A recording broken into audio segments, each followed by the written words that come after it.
Double engine సర్కార్లో AP అభివృద్ధి పదంలో నడుస్తోందన్నారు BJP జాతీయ అధ్యక్షులు జేపీ నడ్డా. ప్రధాని నరేంద్ర మోదీ ఏపీ సీఎం చంద్రబాబు పాలనలో ఆంధ్రప్రదేశ్ ప్రగతి పదంలో నడుస్తోందని బీజేపీ జాతీయ అధ్యక్షులు కేంద్ర మంత్రి జేపీ నడ్డా ఉద్ఘాటించారు. బీజేపీ రాష్ట్ర అధ్యక్షుడు పివిఎన్ మాధవ్ చేపట్టిన సారథ్యం యాత్ర ముగింపు సభలో నడ్డా మాట్లాడుతూ రాష్ట్రంలోని గత వైసీపీ ప్రభుత్వం అవినీతి ప్రజాస్వామ్య వ్యతిరేక విధానాలు అవలంబించిందని విమర్శించారు. వైసీపీ పాలనలో రాష్ట్రం అంధకారంలోకి వెళ్లిపోయింది. ఆ పార్టీ అవినీతి పాలనకు నరేంద్ర మోదీ చంద్రబాబు చరమగీతం పాడారు. ఇప్పుడు ప్రధాని మోదీ పాలనలో దేశంతో పాటు ఆంధ్రప్రదేశ్ అభివృద్ధి పదంలో నడుస్తున్నాయి. ఇదే స్ఫూర్తితో ముందుకు వెళ్లాలి.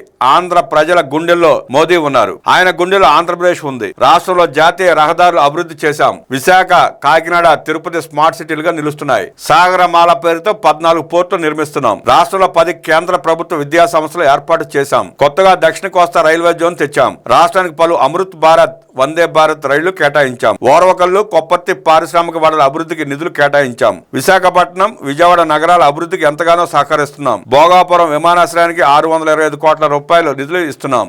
6 కొత్త వైద్య సంస్థలు ప్రారంభించామని నడ్డా తెలిపారు. ప్రస్తుతం సబ్కా సాథ్, సబ్కా వికాస్, సబ్కా విశ్వాస్ నినాదంతో ముందుకు వెళుతున్నామన్నారు. అయోధ్యలో రామ మందిరం నిర్మించాం. ట్రిపుల్ తలాక్లు రద్దు చేశాం. ప్రజల జీవన ప్రమాణాలు పెంచేందుకు జీఎస్టీ సంస్కరణలతో జనం జీవితాల్లో ముందుగానే దసరా, దీపావళి తీసుకొచ్చాం. ప్రపంచంలో అతి ఎక్కువ మంది ప్రజాప్రతినిధులు ఉన్న పార్టీ బీజేపీ. మోదీ నాయకత్వంలో 12 ఏళ్లుగా అభివృద్ధిలో ముందుకు వెళుతున్నాం. త్వరలో 3వ అతిపెద్ద ఆర్థిక వ్యవస్థగా భారత్ అవతరించబోతోందని నడ్డా ధీమా వ్యక్తం చేశారు. 2014 ముందు దేశంలో అసమర్థ వారసత్వ రాజకీయాలు నడిచేవి. అప్పట్లో దేశంలో అవినీతి రాజ్యమేలింది. 2014 ముందు ప్రజలను మభ్యపెట్టేందుకు మేనిఫెస్టో తీసుకొచ్చి ఎన్నికలయ్యాక మర్చిపోయేవారు. సైద్ధాంతిక పునాదులపై నిర్మాణమైన పార్టీ బీజేపీ అని జేపీ నడ్డా స్పష్టం చేశారు.